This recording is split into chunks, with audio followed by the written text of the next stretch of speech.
जैसा कि last episode में हमने देखा कि जूवी तांगशैंग को छोड़कर चली गई थी और तांगशैंग को ये बात पता चलती है तो वो बहुत ज्यादा दुखी हो जाता है।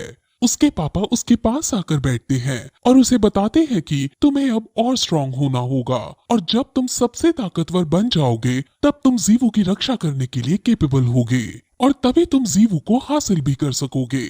तांगशैंग अपने पापा की बात समझ जाता है और अब तांग हाओ तांगशैंग से पूछते हैं कि मैंने 8 साल तुम्हें अपने से दूर रखा, तुम मुझसे नाराज हो क्या? जिस पर तांगशैंग मना कर देता है और कहता है कि बच्चों को कभी अपने पेरेंट्स से शिकायत नहीं करनी चाहिए। जिस पर तांग हाओ की आंखों में आंसू आ जाते हैं और वो अपने बेटे को गले से लगा लेता है।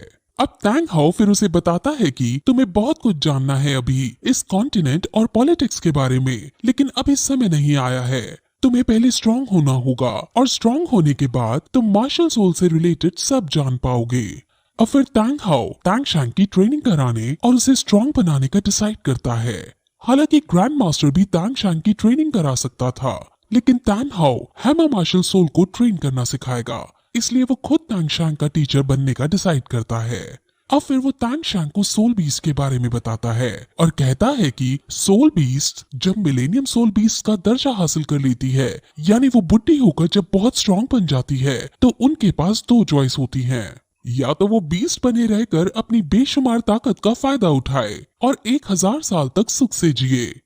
दूसरी चॉइस ये होती है कि वो ह्यूमन में ट्रांसफॉर्म हो जाए और अपनी सारी शक्तियों को खोकर 0 रैंक से कल्टीवेट करना शुरू करे।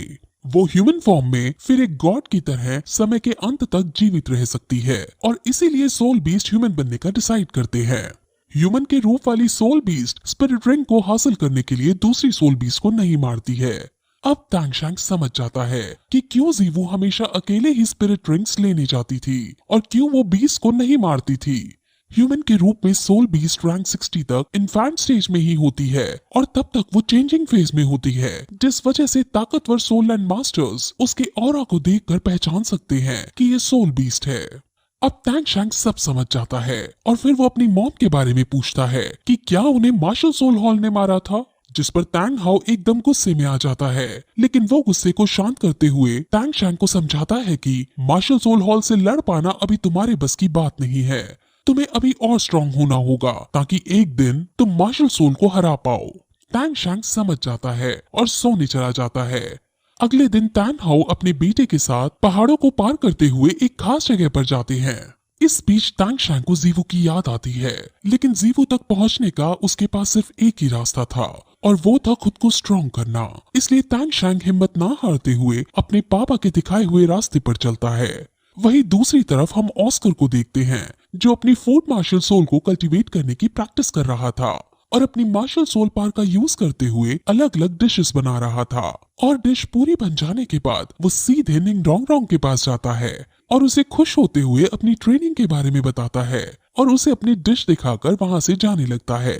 लेकिन तभी निंग रोंग रोंग उसको रोकती है और उसे गले से लगाकर रोने लगती है। वो बहुत ज्यादा रोती है और ऑस्कर उससे पूछता है कि तुम आखिर क्यों रो रही हो, जिस पर निंग रोंग रोंग बताती है कि वो और ऑस्कर कभी एक नहीं हो सकते।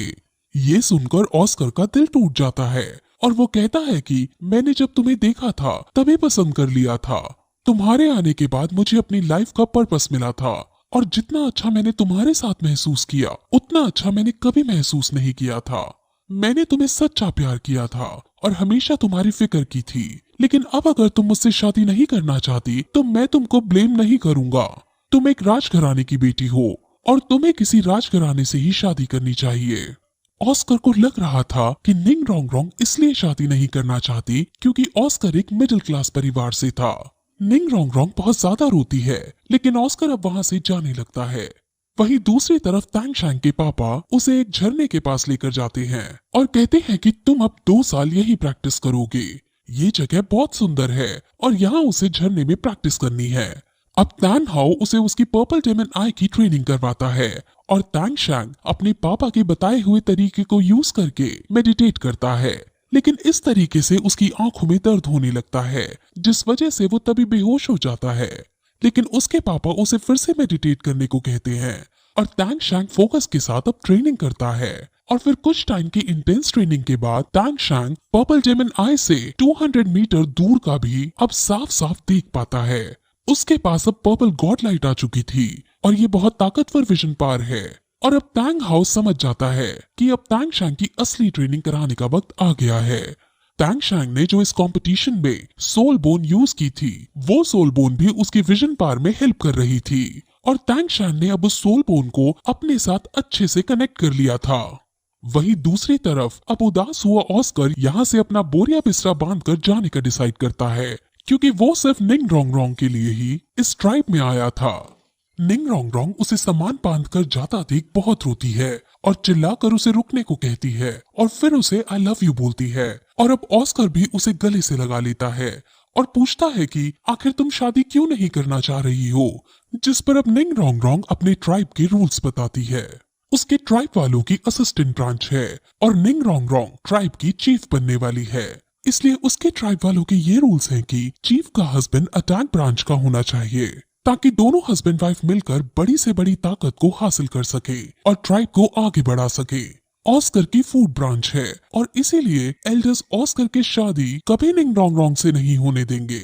अब हम निंग रोंग रोंग के फादर और ग्रैंडफादर को देखते हैं, जो छुपकर इनकी बातें सुन रहे थे और वो अपनी बेटी को उदास देखकर उदास हो रहे थे।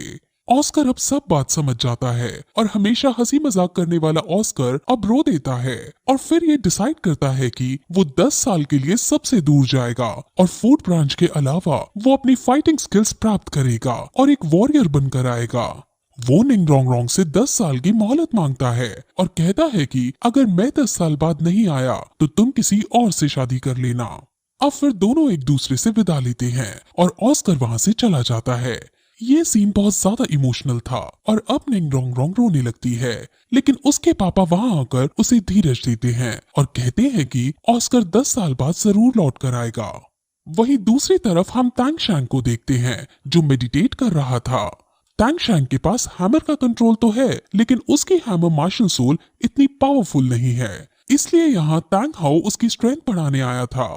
झरने के अंदर उसे पानी का ड्रैग फोर्स मिलेगा, जिस वजह से उसे यहाँ प्रैक्टिस करने का अच्छा एनवायरनमेंट मिलेगा। और अब वो तांग शैंग की प्रैक्टिस चालू करता है और कहता है कि तुम्हें पानी के नीचे जाकर पहले पत्थरों से चढ़ते हुए ऊपर आना है। ऊपर आते वक्त तुम्हें पानी के फोर्स को पार करना होगा और फिर सबसे पहुंचकर वाटर ड्रैगन को हराना होगा। इन 2 सालों के लिए तुम्हें अपनी मार्शल सोल का यूज नहीं करना है और सिर्फ अपने हैमर की स्किल्स और स्ट्रेंथ बढ़ानी है। तांग शैंग अपने पापा की बताई हुई ट्रेनिंग शुरू करता है और पानी के नीचे चला जाता है। वो कई बार ट्राई करता है, लेकिन हर बार वो झरने के टॉप पर पहुंचकर वाटर ड्रैगन से हार जाता है। अब उसे ऐसा करते हुए 3 महीने बीत जाते हैं और फाइनली 81 हैमर कंटिन्यूअस अटैक का यूज करते हुए वो वाटर ड्रैगन को हरा देता है और ये देखकर उसके पापा बहुत शॉक होते हैं। टैन हाउ को ये स्टेट अचीव करने में 1 साल लगा था, लेकिन टैंग शैन ने सिर्फ 3 महीने में 81 हैमर अटैक्स को सीख लिया था। अब टैन हाउ उसकी ट्रेनिंग को हार्ड कर देता है और उसे एक लड़की का हैमर देता है और कहता है कि तुम्हें अब इसका यूज करना होगा। लड़की पानी के अंदर तैरती है, जिस वजह से तांग शैंग को बहुत ज्यादा ड्रैग फोर्स का सामना करना पड़ेगा, लेकिन इस बार भी वो हिम्मत नहीं हारता और वाटर ड्रैगन के पास पहुंचकर उसे हराने की कोशिश करता है, लेकिन हर बार उसका हैमर टूट जाता है। वो नीचे उतरकर फिर अपने लिए एक नया हैमर बनाता है और फिर से झरने को पार करते हुए वाटर ड्रैगन के पास जाकर लड़ता है और ऐसा करते करते उसे 2 साल बीत जाते हैं और फाइनली अब 2 साल बाद लड़की के हैमर से वाटर ड्रैगन को हराने में कामयाब हो जाता है। अब फिर टैंग हाउ उसे बताते हैं कि तुम्हारी स्किल्स अच्छी हैं, लेकिन तुम्हारे अंदर एसेंस की कमी है। वो फिर उसे अपना एसेंस दिखाते हैं, जो कि हीनियस स्पिरिट थी। ये एसेंस पावरफुल अटैक नहीं है, लेकिन ये एक सोल लैंड मास्टर बनने के लिए होना जरूरी है। और अब इसके लिए टैंग हाउ टैंग शैंग को एक दूसरी जगह ले जाने लगता है, क्योंकि ऐसा एसेंस खास जगह पर जाकर ही प्राप्त किया जा सकता है। वहीं अब हम मार्शल सोल हॉल के अंदर देखते हैं, जहां एक लड़की जो टैंग शैंग से हार गई थी, वो 2 साल बाद भी टैंग शैंग को हराने के सपने देखती है। ये लड़की असल में यहाँ की अगली पोप यानी अगली एम्परर बनने वाली है, जिस वजह से इसको बहुत ज्यादा स्ट्रॉन्ग होना है। अब इन सभी बच्चों को सजा के तौर पर डेथ वैली भेजा जा रहा था। असल में बीबी डोंग डेथ वैली उन्हें ट्रेन करने के लिए भेज रही थी। पनिशमेंट का नाम तो उसने इसलिए दिया था ताकि बच्चे अच्छे से ट्रेनिंग करें, लेकिन अब ये लड़की डेथ वैली ना जाकर डेथ वैली से भी ज्यादा खतरनाक जगह पर जाना चाहती है। इस खतरनाक जगह का नाम स्लॉटर सिटी है और वहाँ वो जाकर बहुत ज्यादा हार्ड ट्रेनिंग करना चाहती थी क्योंकि वो तांग शैंग को हराना चाहती है। पॉप उसे इसकी इजाजत दे देती है, लेकिन साथ में वो ये भी कहती है कि तुम वहाँ से जिंदा आना क्योंकि तुम्हें यहाँ का अगला पॉप बनना है। पॉप फिर उसे एक बहुत प्रेशियस स्कल बोन देती है और इसके बाद इस लड़की की सोल पावर एडवांस लेवल पर पहुंच जाती है। तांग शैंग की वजह से इस लड़की की बहुत बेइज्जती हुई थी और इसका बदला वो तांग शैंग की मौत से चुकाना चाहती है। वहीं दूसरी तरफ तांग शैंग जो अपने पापा के पास जा रहा था, उसके पापा उसे कहते हैं कि तुम्हें अब अपनी 5th सोल रिंग हासिल करनी चाहिए और अब तुम्हें यहाँ मेडिटेट करना चाहिए, जिस पर अब तांग शैंग वहीं बैठकर मेडिटेट करता है और अपनी ब्लू सिल्वर प्लांट को निकालकर उसे फील करने लगता है। अब वो ऐसा कर ही रहा होता है कि तभी उसको एक आवाज आती है जिसमें उसे एक बुढ़ा आदमी कह रहा होता है कि एम्परर तुम फाइनली यहाँ आ ही गए। ये सुनकर तांग शैंग खड़ा होकर इस आवाज का पीछा करता है और वो जाकर देखता है तो उसे एक बुढ़ा आदमी दिखता है।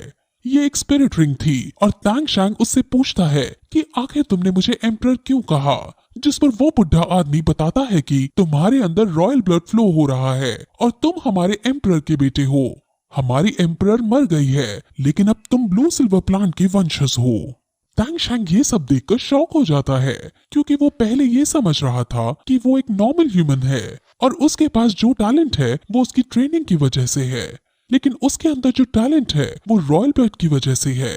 अभी रॉयल ब्लड पूरी तरह से एक्टिवेट नहीं हुआ था और इसीलिए तांग शैंग ब्लू सिल्वर प्लांट के टॉप पर नहीं पहुंचा था।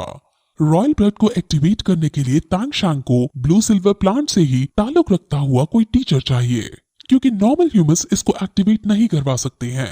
अब तांग शैंग ये सब सुनकर अपनी मॉम को याद करने लगता है और उसे समझ आ जाता है कि क्यों उसे ब्लू सिल्वर प्लांट के पास जाकर इतना सुकून मिला करता था।